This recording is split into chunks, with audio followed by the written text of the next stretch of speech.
Hello friends and welcome to this video. Today I will show with you how you can set up your Adyen payment on Shopify.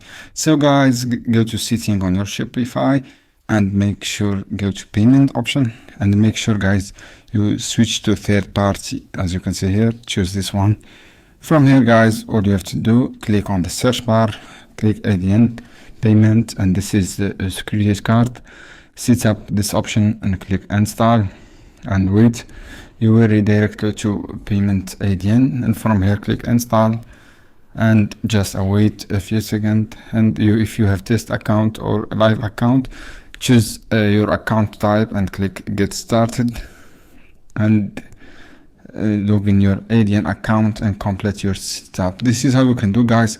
I hope this video helpful for you. Then don't forget give like and give share this video for more content, and see you on another video soon. Any question guys down below in the comments and I will try to help you, and thanks for watching.